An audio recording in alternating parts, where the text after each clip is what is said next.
చేసుకుంటున్నారండి అని. మమ్మల్ని ఎవరూ పిలవలేదు కదండి అని ఊరుకోకూడదు. అక్కడెక్కడో కొట్టుకుంటున్నారంటే వెళ్ళిపోవాలంతే పోలీసు వాళ్ళు. అలాగే రక్షించాలి అంటే వెళ్ళిపోయేటటువంటి తత్వము దేని యందు ఉంటుంది అంటే విష్ణువు యందు ఉంటుంది. ఇది ఎక్కడ నిరూపణం చేశారంటే భాగవతంలో గజేంద్రమోక్షణ ఘట్టంలో గజేంద్రుడు ఎవరి పేరు పెట్టి పిలవలేదు. ఒక పక్క మొసలి ఏనుగు యొక్క కాలు కొరికేస్తోంది, ఓపిక అయిపోయింది, ఇక తాను చచ్చిపోతాడు. ఇప్పుడు భగవంతుణ్ణి పిలిచాడు రక్షించమని. ఆ పిలవడం శరణాగతి చేశాడు.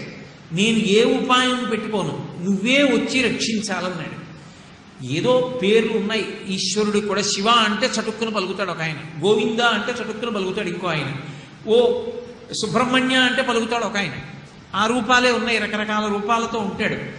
ఈయన పెట్టిన పెద్ద పేచీ ఏమిటంటే అసలు గజేంద్ర మోక్షణంలో గజేంద్రుడు ఏ పేరు పెట్టి పిలవలేదు.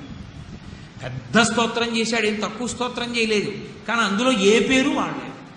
తస్మై నమ పరేశాయ బ్రహ్మణే ననంత శక్తయే అరూపయోరూపాయ నమ ఆశ్చర్యకర్మణి నమ శాంతాయ ఘోరాయ మూఢాయ గుణధర్మిణి నిర్విశేషాయ సామ్యాయ నమో జ్ఞానఘనాయ చ క్షేత్రజ్ఞాయ నమస్తుభ్యం మహాధ్యక్ష సాక్షిణి పురుషాయ ఆత్మమూలాయ మూల ప్రకృతయే నమః.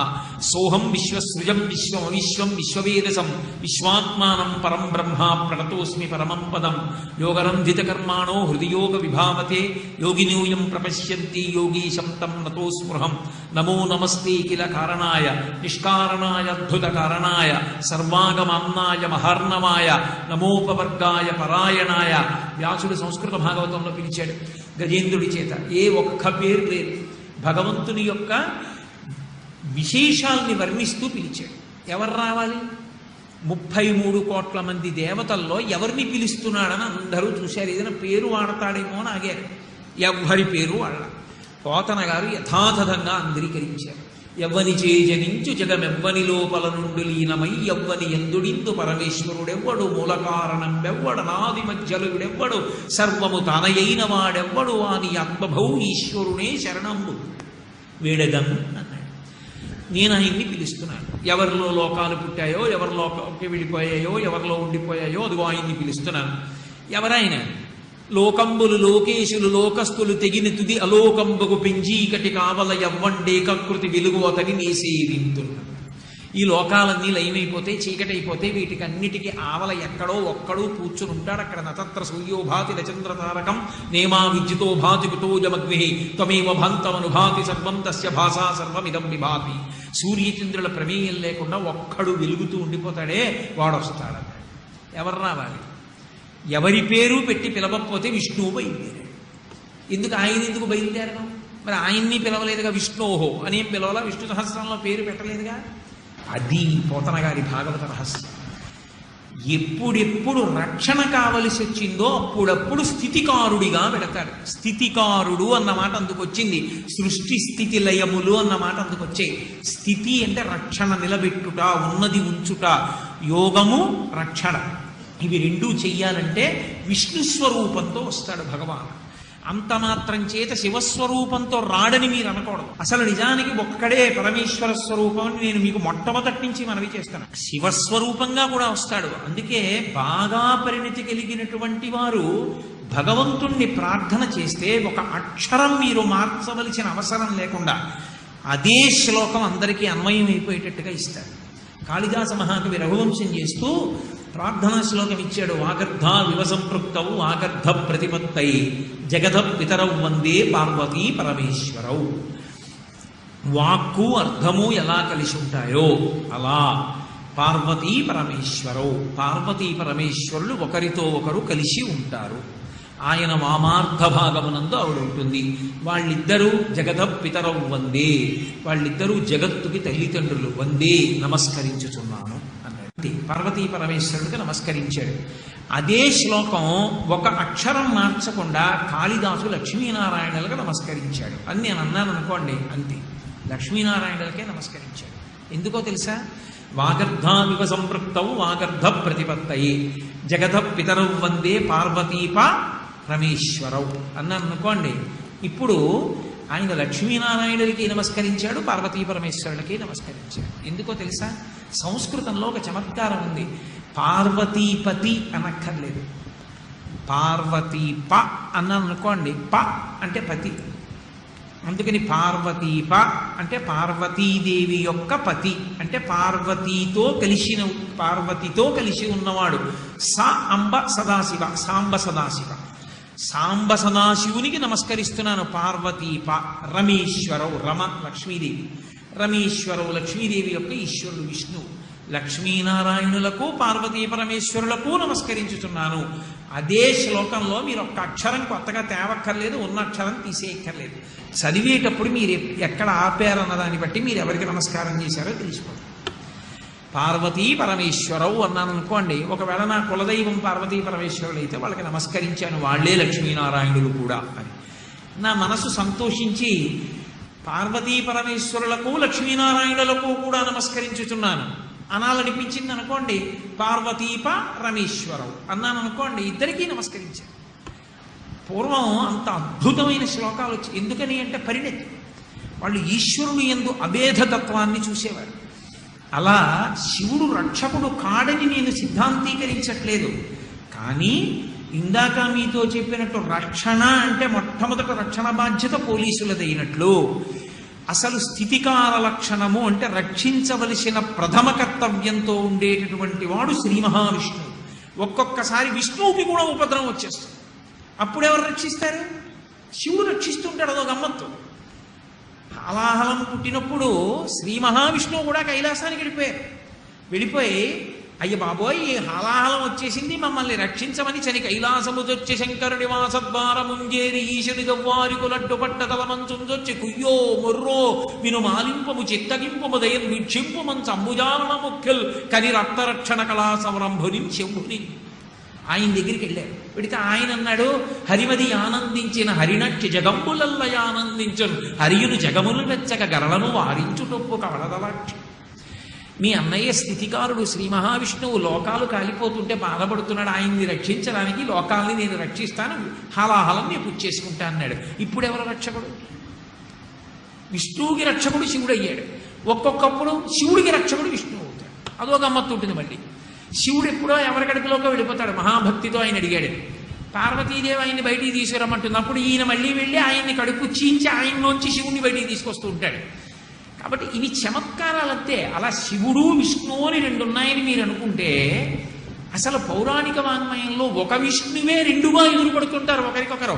రాముడికి పరశురాముడు అడ్డుపడితే ఎవరికి ఎవరు అడ్డుపడ్డట్టు? విష్ణువా కాదా? పరశురాముడు విష్ణువే, రాముడు విష్ణువే. మరి అప్పుడు ఎవరికి ఎవరు ఎదురుపడ్డారు? విష్ణువుకి విష్ణువే ఎదురుపడ్డారని చెప్పాలి. అప్పుడు శివకేశవులంటే పోనీ ఏదో పెద్ద సిద్ధాంతాలు చేస్తున్నారు. మరి పరశురాముడు రాముడు విషయంలో ఒక పరమాత్మ అదే విష్ణువు రెండు రూపాలుగా కలుసుకున్నాడా లేదా? ఒక ప్రమిదలో రెండు దీపాలు వెలిగితే మీకేమిటి అభ్యంతరం? రెండూ ఒక లక్షణమే. అలా పరమేశ్వరుడు ఎన్ని రూపాలతోనైనా ప్రకాశించి లీల చేస్తూ ఉంటాడు. కలియుగంలో వెంకటేశ్వర స్వామి వారు ఆదివరాహస్వామి వారు కలుసుకోవాలా కొండ మీద? ఆదివరాహస్వామి ఎవరు, వెంకటేశ్వర స్వామి ఎవరు? రెండు విష్ణుతత్వాలు కావు, రెండూ కలుసుకోవాలా?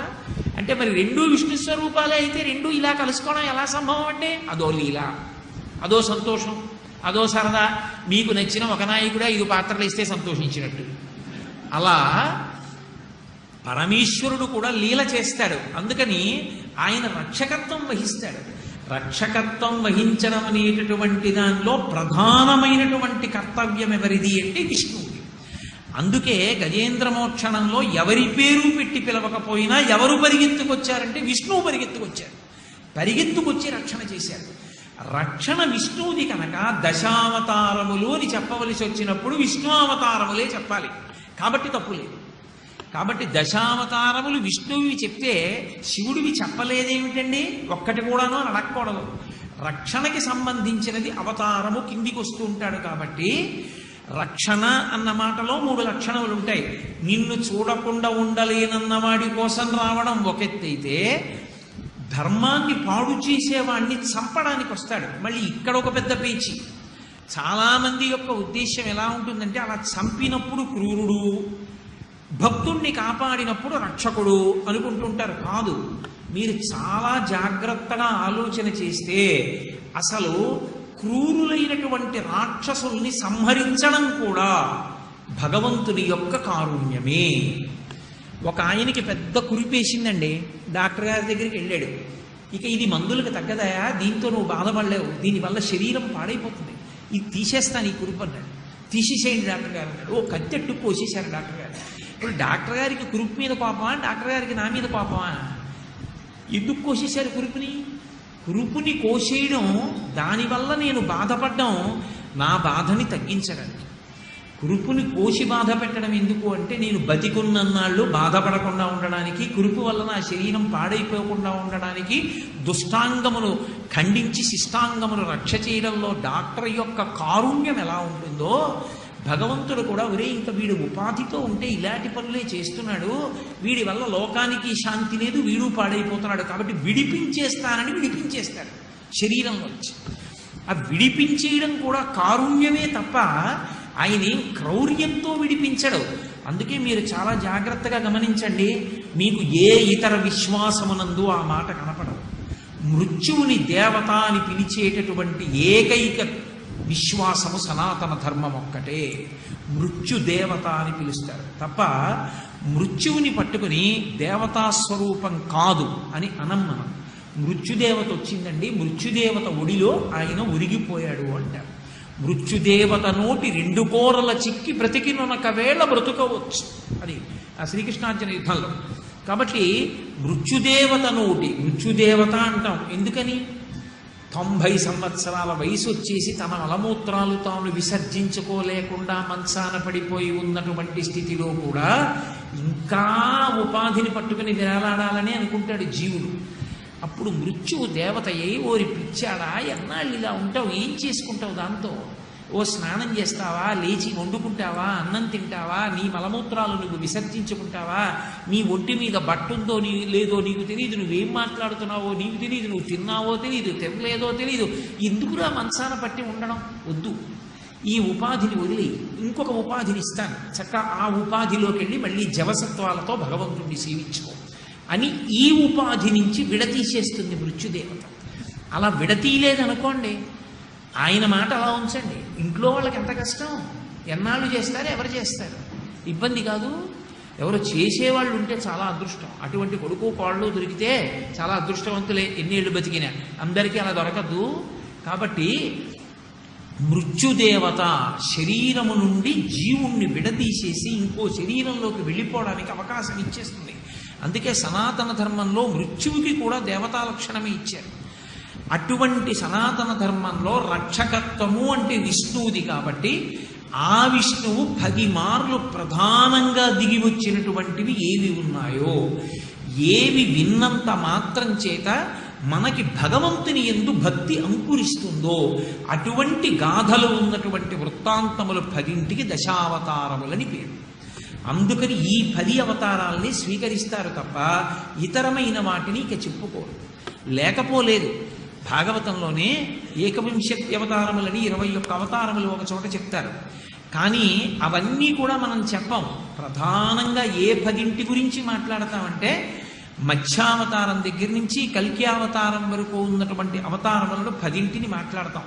ఎలా ఇందువలన వచ్చేటటువంటి ప్రయోజనం ఏమి అంటే, ఒకటి, ఆ అవతారం గురించి స్మరించినంత మాత్రం చేత, ఆ అవతారం గురించి విన్నంత మాత్రం చేత భగవంతుని యొక్క విశేషమైన అనుగ్రహం కలుగుతుంది. మీరు నన్ను నమ్మండి, నమ్మకపోండి, ఇప్పటికీ భాగవతంలోంచి ఒక్కొక్క అవతారాన్ని ప్రతిరోజు కూడా పారాయణ చేసుకునే వాళ్ళు ఉంటారు. ఎందుకని అంటారేమో, అన్నిటిలోకి తేలికగా పారాయణ చేసుకోవడానికి వీలైనటువంటి అవతారం ఏది అంటే మత్స్యావతారం. మత్స్యావతారాన్ని పారాయణ చేయడం చాలా తేలిక. కానీ మత్స్యావతారంలో ఉండేటటువంటి విశేషం తెలుసుకోవడం చాలా నిజానికి పరిశ్రమతో కూడుకున్నటువంటి విశేషం. ఎంత అర్థమైంది అన్న దానికన్నా చదవగా పరమేశ్వరుడే భక్తినిస్తాడు. ఇందుచేత అంటారేమో, భక్తి లేని నరజన్మ ఏ ప్రయోజనం లేనటువంటి జన్మగా ముగిసిపోతుంది. కారణం ఏమి అంటే, భగవన్ని భోగం అనుభవించమని జ్ఞానేంద్రియాలను ఇచ్చాడు, అలా అనుభవించమని చెప్పాడు. నీ ఇష్టం వచ్చినట్లు అనుభవించవద్దు, అదొక్కటే ఈశ్వరుడు పెట్టిన షరతు. ధర్మంతో ముడివేసి భోగాలు అనుభవించు. నీకు కన్ను ఇచ్చాను, నువ్వు చూడు, నేను చూడొద్దని అనను. ఒక జలపాతాన్ని చూడు, పూల తీగని చూడు, పుష్ప రాశిని చూడు. నీ కొడుకు వంక చూడాలనుకుంటే చూడు, నీ భార్య వంక చూడాలనుకుంటే చూడు, నీ తల్లి వంక చూడాలనుకుంటే చూడు, పరస్త్రీ వంక చూడాలనుకుంటే చూడు, తప్పులేదు. కానీ ఎప్పుడు ఎవరి వంక ఎలా చూడాలో అలాగే చూడాలి. అది ఆయన నియమం. ఈ కంటితో చూడు, నీ తల్లిని చూశావా పరమభక్తితో చూడు, తండ్రిని చూశావా ఈశ్వరుళ్ళ చూడు, కొడుకుని చూశావా ఉద్ధారకుడవై చూడు, నీ అధికారిని చూశావా విష్ణువుని చూసినట్లు చూడు, పరకాంత వంక చూశావా కామాక్షి వంక చూసినట్టు చూడు.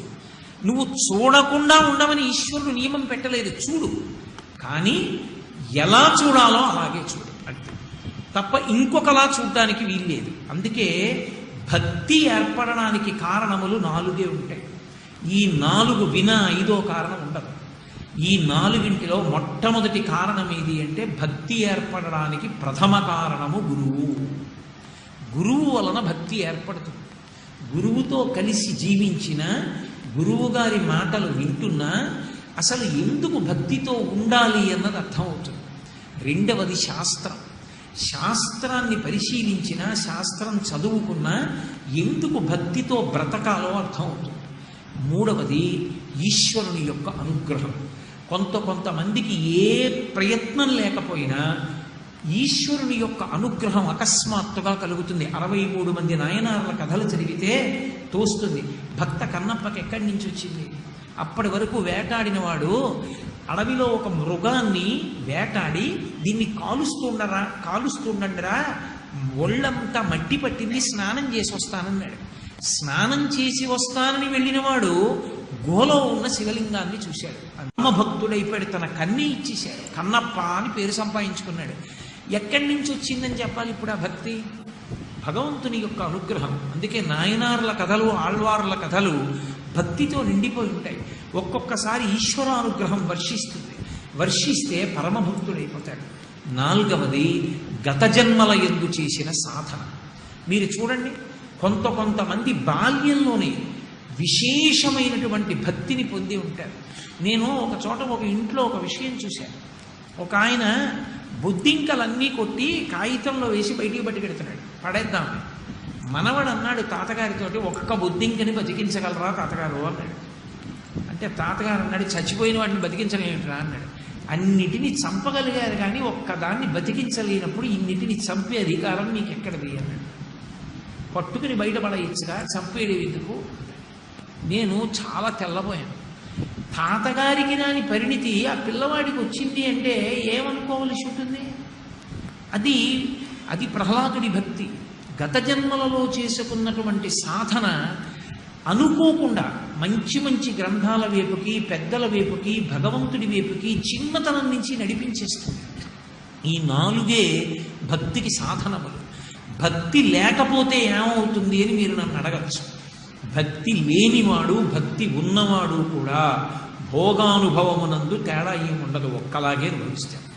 భక్తి ఉన్నవాడికి, భక్తి లేనివాడికి మీరు భగవత్ ప్రసాదం అని పులిహార చక్ర పొంగలి పెట్టారనుకోండి, భక్తితో ఉన్నవాడు పులిహార చక్ర పొంగలి తిని ఆనందం అనుభవించడానికి, భక్తి లేనివాడు పులిహార చక్ర పొంగలి తిని అనుభవించడానికి తేడా ఏమీ ఉండదు. సుఖం వరకు రెండిటి యందు ఒకటే. పుల్లగా ఉంటే ఇద్దరికి పుల్లగానే ఉందని చెప్తారు, కారంగా ఉంటే ఇద్దరు కారంగా ఉందంటారు. కానీ ఆయనకి ఈయనకి తేడా ఎక్కడ వస్తుందో నేను చెప్తాను చూడండి. ఈయన అంటాడు, అది పరమేశ్వరుడికి నివేదన చేశారు, భగవంతుడే తిని కారం అనలేదు. ఆయన ప్రసాదం నాకు కారం ఎందుకు అవుతుంది? అందుకు రుచి చెప్పను. ప్రసాదానికి రుచి లేదది ఈశ్వరోచ్ఛిష్టం, నా తండ్రి అనుగ్రహం అని తింటాడు. ఇంకొక ఆయనకి ప్రసాదం కాదు కావలసింది, రుచి కావాలి. అందుకని ఆయన ప్రసాదం చూడడు, రుచిని చూస్తాడు దాంట్లో. ఇప్పుడు భక్తి అన్నది మానసికమైన భావన, అందుకే దొరకదు. ఈయన భక్తుడా కాడా మీకేం బయటికి అలంకారాలు ఏమి ఉండవు. ఈయన భక్తుడు అని చెప్పడానికి అలంకారముల చేత సాధ్యము కాదు. రుద్రాక్షమాల వేసుకున్న వాళ్ళందరూ భక్తులే నిర్ధారించడం సాధ్యమయ్యే విషయం కాదు.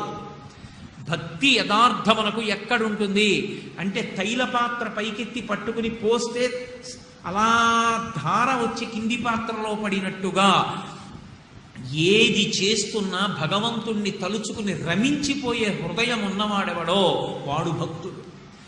ఆ భావన పరిపుష్టి దేని వలన వస్తుంది? ఎందుకంత పొంగిపోతూ ఉంటాడు అంటే అదొక్కటే కారణంగా మంచి పనులు చేస్తాడు, అదొక్కటే కారణంగా చెడు పనులు విడిచిపెట్టేస్తాడు. మీరు కొంచెం జాగ్రత్తగా నేను చెప్పిన మాట పట్టుకోవాల్సి ఉంటుంది. ఇది మా నాన్నగారు ఇష్టపడరండి అని చేయడు ఒక ఆయన. మా నాన్నగారు ఇష్టపడని పని చెయ్యనండి అన్నాడు. వాళ్ళ నాన్నగారు చాలా మంచివాడు, మంచి సద్గుణములు ఉన్నవాడు. ఇప్పుడు ఆ కొడుకు పాడవుతాడా? తండ్రికి ఇష్టం లేని పని కొడుకు ఏది చెయ్యడు. తండ్రికి ఏది ఇష్టం? శాస్త్ర విహితమైన పని. తండ్రికి ఏది ఇష్టం కాదు? శాస్త్ర విరుద్ధమైన పని. ఇప్పుడు కొడుకు ఏది చెయ్యడు? శాస్త్ర విరుద్ధమైన పని చెయ్యడు, తండ్రి ఒప్పుకోడు కాబట్టి. కొడుకు ఏది చేస్తాడు? శాస్త్ర విహితమైన పని చేస్తాడు. ఎందుకు చేస్తాడు? తండ్రికి అది ఇష్టం కాబట్టి. భక్తుడన్న మాటకు అర్థం ఏంటి? భగవంతుడు ఎలా బ్రతకద్దన్నాడో అలా బ్రతకడు, భగవంతుడు ఎలా బ్రతకమన్నాడో అలా బ్రతుకుతాడు, అంతే. ఎందుకు బ్రతుకుతాడు? భగవంతుడు ఉన్నాడని నమ్మి ఉన్నాడు. ఏదో ఎందుకైనా మంచిదని 4 అగరత్తులు తిప్పేటటువంటి వాడు భక్తుడని చెప్పడం కష్టం, భక్తి కోసం ప్రయత్నిస్తున్నవాడని చెప్పడం తేలిక. అందుకే భక్తి అంటే ఒక పావు గంట గుర్తొచ్చి 23 గంటలు గుర్తురానిది కాదు, ఎప్పుడూ జ్ఞాపకంలోనే ఉంటుంది. ఏ పని చేస్తున్నా తను ఆలోచించేది ఏది అంటే భగవంతుడి గురించే. ఎందుకో తెలుసా? చాలామంది భగవంతుడి గురించి ఆలోచించడం అంటే అంటారు, అలా ఎలా కుదురుతుందండి, ఉచిగా ఊళ్ళేలద్దా అంటారు. భగవంతుడి గురించి ఆలోచించడానికి నీ పని నువ్వు చేసుకోవడానికి అభ్యంతరాలు ఏమి ఉండవు. ఎందుకుండవు? నీ ఉద్యోగానికి నువ్వు వెళ్ళి కూర్చుని ఇది ఈశ్వరుడు నా బతుకు గట్టెక్కించుకోవడానికి, కడుపు పోషించుకోవడానికి ఈశ్వరుడిచ్చిన మార్గం అనుకుని నువ్వు అందులో కూర్చుని ఎలా సంపాదించాలో అలాగే సంపాదించి జీతం తెచ్చుకుంటే భగవంతుణ్ణి నమ్మి నువ్వు బతుకుతున్నావు. ఇప్పుడు ఏమిటి అభ్యంతరం? ఏమీ అభ్యంతరం లేదు. కాబట్టి భక్తి అన్నది ఏర్పడడానికి ప్రధానమైన కారణము ఎక్కడొస్తుంది అంటే ఈ దశావతారముల నుండి వస్తుంది. అందుకు వింటారు దశావతారాలు. ఆ భక్తి లేకపోతే జన్మ పాడైపోతుంది. ఒకసారి మనుష్య జన్మ నుంచి కానీ జారిపోయాడు అనుకోండి, ఇక మళ్ళీ మనుష్య జన్మ ఎప్పుడు వస్తుంది అని అడిగారు అనుకోండి, చెప్పలేరు ఎవరు. కొన్ని కోట్ల జన్మలు పట్టచ్చు. ఈ జన్మలో పండించుకోలేకపోయావు, కొన్ని కోట్ల జన్మల తర్వాత మళ్ళీ మనుష్య జన్మ వస్తుంది. వస్తే మాత్రం ఎన్నాళ్ళు ఉంటుంది? నమ్మకం లేదు. పోనీ ఉందో 70 ఏళ్ళు, 20 ఏళ్ళు ఏమీ తెలియదు. ఆ పైన 60 ఏళ్ల తర్వాత పట్టుతో ఉంటుందని నమ్మకం లేదు. ఈ మధ్యలో బలమైన సంసారం ఉంది. మళ్ళీ నీకు గురువు దొరుకుతాడా? శాస్త్రం దొరుకుతుందా? ఇప్పుడు ఉద్ధరించలేదు, అప్పుడు ఉద్ధరిస్తావా? ఇప్పుడున్న తోటు ఉద్ధరించుకోలేకపోయావా? అందుకని దశావతారములను వినడానికి ప్రధాన కారణం ఏమి అంటే ఏ భక్తి జారిపోతే మళ్ళీ కోట్ల జన్మలు వెళ్ళిపోతావో దాని నుంచి రక్షించుకుంటారు. ఒక్కటి మీరు జ్ఞాపకం పెట్టుకోండి, నా మాట కొంచెం కఠినంగా మీకు అనిపించవచ్చు. కట్టిన మేడ 600 ఏళ్ళు 700 ఏళ్ళు కూడా ఉండొచ్చు. ఒక మేడతో పోలిస్తే, ఒక ఇంట్లో ఉన్నటువంటి ఒక ఇత్తడి గిన్నెతో పోలిస్తే, ఒక ఇంట్లో వండుకునేటటువంటి బూర్లు మూకుడితో పోలిస్తే ఒక వ్యక్తి యొక్క జీవితం ఎందుకో పనికిరాదు. మా ఇంట్లోనే ఉండేది ఒక బూర్లు ఉండే మూకుడు. ఆ బూర్ల మూకుట్లో ఒకానొకప్పుడు మా ముత్తాత గారు శరీరం విడిచిపెట్టినప్పుడు గారులు ఉండారు. ఆ తర్వాత మా తాతగారు శరీరం విడిచిపెట్టినప్పుడు అందులో గారులు ఉండారు. చాలా పెద్ద మూకుడు ఒకటి ఉండేది, ఇంతంత చెవులతోటి. మా నాన్నగారు విడిచిపెట్టినప్పుడు గారులు ఉండారు. అంతమంది వెళ్ళిపోయారు. ఆ మూకుడు అలా ఉంది. ఆ మూకుడుకున్నపాటి ఆయుర్దాయం మనకి. కానీ ఈ ఉన్న ఆయుర్దాయంలో ఈశ్వరుడు ఒక్కడిని విడిచిపెట్టి మిగిలిన విన్ని పట్టుకున్న కోట్ల జన్మలు కిందకు పోతావు. ఇక మళ్ళీ రావు మనుష్య జన్మలో. ఇన్నిటిని చూడటల్లా పిపీలికాది పర్యంతంలో పంది పిల్లల్ని కుక్కలు వెంటబడి వేటాడేస్తుంటాయి, ఎత్తుకుపోతుంటాయి. ఎంత భయంకరంగా ఉంటుందో జీవితం. కానీ శాస్త్ర పరిశీలనకి భగవద్భక్తితో ఉండడానికి యోగ్యమైనటువంటి మనుష్య జన్మ ఒక్కసారి జారిపోయిందా ఇక మళ్ళీ వస్తుందని నమ్మకం లేదు. ఈలోగా ఎన్ని కోట్ల జన్మల వెనక్కెడతావు? అన్నిటికన్నా ప్రధానమైనది ఏది అంటే భక్తే. భక్తితో ఉండడానికి నువ్వేం విడిచిపెట్టేయాలి? ఏమీ విడిచిపెట్టే ఎక్కర్లేదు. చాలా మంది బట్ట రంగు మార్చేసుకుని ఏదో కొత్త రంగు బట్టలు వేసుకుని తిరగాలేమో అని బెంగెట్టుకుంటుంటారు. అలా ఏం అక్కర్లేదు. అసలు ధరించిన వాళ్ళల్లో చాలా మంది గృహస్థులే.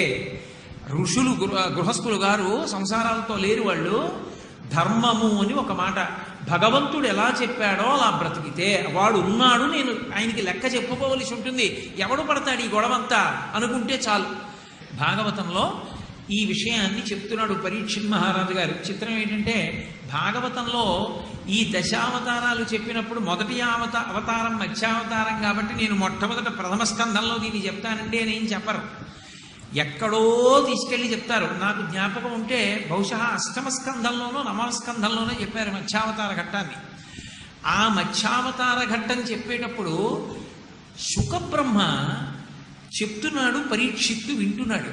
వినేటటువంటి వాడికి కొన్ని లక్షణాలు, చెప్పేటటువంటి వాడికి కొన్ని లక్షణాలు ఉండాలి. వినేవాడికి అయ్యో ఇది జారిపోతే మనకి మళ్ళీ చెప్పేవాడు ఎవడరా అన్న ఆర్తితో వినేవాడు ఒక్కడు చాలు. వాడి కోసం చెప్పారు భాగవతం. ఆ పరీక్షిత్తు వింటూ అన్నాడు, చేప అనేటటువంటి జీవి చాలా గొప్పదేం కాదు కదా, కేవలం నీటిలో బ్రతుకుతుంది. అందరిలా గాలిలో ఉన్న ప్రాణవాయువుని కూడా గ్రహించలేదు, నీటిలో కరిగిన ప్రాణవాయువుని గ్రహించి బ్రతుకుతుంది. పైగా జిహ్వేంద్రియానికి లొంగిపోతుంది, అందుకే అది ఎరని కొరికి చచ్చిపోతుంది. అంతటి అల్పజీవి అయినటువంటి ఒక చేప రూపాన్ని భగవంతుడు ఎందుకు పొందాడు? అసలు మత్స్యావతారంగా రావలసిన అవసరం ఏమిటి ఆయనకి? అంటే మీతో చెప్పే కదా, అవతార అంటే క్రిందికి వచ్చుట. ఎక్కడో ఉన్నవాడంటే కంటికి అందనివాడు ఈ కంటికి దొరికేటట్టుగా వచ్చాడు. ఎలా? పోనీ ఏదో మనుష్య రూపంలో రాలేదు, చేప రూపంలో వచ్చాడు. ఇదేం ప్రారంభం? చేప రూపంలో రావడం ఏంటయ్యా? పోను మనుష్యుడిగా రాకూడదా? ఎందుకు వచ్చాడు చేపగా? చేప ఏం మంచిది కాదుగా, అంత గొప్పదేం కాదుగా. అది చేప గురించి చెప్పడానికి అబ్బో చాలా గొప్పదండి, అది గోవు లాంటిదండి అని చెప్పడానికి ఏం లేదుగా. అలాంటిది మరి పైగా అగ్నిహోత్రుడి శాపం ఉంది దానికి, విపరీతంగా వేటాడి తింటారు, నిన్ను సముద్రంలో దాక్కున్నా వేటాడేస్తారు. అటువంటి చేప రూపాన్ని ఆయన పొందడం ఏమిటి? అడిగేటటువంటి పరీక్షిత్ మహారాజు గుండెల్లో ఎక్కడ దాపరికం లేని ప్రశ్న వేస్తే శుకబ్రహ్మ జవాబు చెప్తున్నారు. ఆ జవాబు చెప్పేటప్పుడు శుకుడు మాట్లాడేటటువంటి మాట ఆచార్య స్థాయిలో ఉంటాడు. శుకుడే, ఎందుకంటే శుకుడు లాంటి వ్యక్తి సృష్టిలో లేడు. శుకుడు వామదేవుడు అని ఇద్దరు మహాత్ములు. అసలు వీళ్ళిద్దరినీ భగవంతుడు ఎందుకు సృష్టించాడు అని అడిగారు. వాళ్ళు ఏం అనుభవించడానికి కర్మ లేదుగా, పుట్టుకతో వైరాగ్యం వాళ్ళకి, ఎందుకు సృష్టించాడు భగవంతుడు అని అడిగారు. అడిగితే దానికి జవాబు చెప్పలేక పెద్దలు ఒకటే మాట చెప్పారు, అందరూ చేసుకున్న పాపపుణ్యాలు అనుభవించడానికి పుట్టేవాళ్ళే అయితే ఇలాంటి వాళ్ళందరినీ కోట్ల మందిని పుట్టించి విసుగు చెందిన పరమేశ్వరుడు ఏ పాపపుణ్యాలు లేని వాళ్ళు, ఏ కర్మలు అనుభవించవలసిన అవసరం లేని వాళ్ళు, పుట్టుకతో జ్ఞాన వైరాగ్యాలున్న వాళ్ళని కూడా ఇద్దరిని సృష్టిస్తానే ఎలా ఉంటుందో చూద్దామని సృష్టిస్తే వచ్చిన వాళ్ళు శుకబ్రహ్మ వామదేవుడు. శుకుడి కన్నా ముందు వాడు వామదేవుడు. కాబట్టి వాళ్ళిద్దరూ అంతటి జ్ఞానులు, పుట్టుకతో జ్ఞానులు. అటువంటి జ్ఞాని అయిన శుకాచార్యుల వారు మాట్లాడుతున్నారు. ఆచార్య అని నేను వాడినప్పుడు మీరు జాగ్రత్తగా అర్థం చేసుకోవాలి. ఆచార్య అన్న మాటకు అర్థం ఏంటంటే తాను ఆచరించి మనం కూడా ఆయన ఆచరణ చూసి నేర్చుకోవడానికి వీలుగా శాస్త్రాన్ని పట్టుకుంటే ఆచార్య. శాస్త్రం ఆయనకి తెలిసి ఆత్మ అనుభవంలోకి వచ్చినా ఆయన ప్రవర్తన మనకు అందకపోతే గురువు అంతే. ఆచార్య అని పిలవకూడదు. భగవాన్ రమణులు ఉన్నారు, ఆయన ఏం సంధ్యావందనం చేయరు, ఆయన ఏం తల్లికి తద్దినం పెట్టరు, తండ్రికి తద్దినం పెట్టరు. అంత మాత్రం చేత ఆయన ఆత్మని అనుభవంలోకి తెచ్చుకున్నవారు కారణానికి వీల్లేదు. ఆయన ఏమీ చేయకపోయినా తనలో తాను రమిస్తూ ఆత్మగా ఉంటారు. అది గురుస్వరూపాలంటారు. వాటిని మీరు అనుకరించకూడదు. రమణ మహర్షి గోచీ పెట్టుకు తిరిగారు కాబట్టి నేను గోచీ పెట్టుకు తిరిగితే జ్ఞానిని అయిపోతానా అంటే అలా అవరు. ఆయనలా అవ్వాలి అంటే అదొక ఈశ్వర కృప. ఆయన ఎన్ని జన్మల సాధనో ఒక జన్మలో అలా అయ్యారైనా. అదే తాను శాస్త్రాన్ని ఆచరిస్తూ ఆత్మని అనుభవంలోకి తెచ్చుకున్న ఆచరణ విడిచిపెట్టారు. విడిచిపెట్టకుండా ఉన్న వాళ్ళని ఆచార్య అని పిలుస్తారు. శంకర భగవత్పాదాచార్య, శుకాచార్య, వ్యాసాచార్య, ద్రోణాచార్య, భీష్మాచార్య, కృపాచార్య, ఆచార్య అని పిలిచారు. అంటే అర్థం ఏంటంటే వాళ్ళ ఆచరణ చూసి నువ్వు కూడా నేర్చుకుని ఆచరించు అని. అందుకే భీష్మాచార్యుల వారు తద్దినం పెడుతున్నాడు. తద్దినం పెడుతుంటే స్వయంగా తండ్రి శంకర మహారాజు గారు వచ్చి, ఒరే నాయనా నీలాంటి కొడుకుని చూసి పొంగిపోయాను రా, ఏది చేతిలో పెట్టు ఆ కవళమని చేయి చెప్పాడు.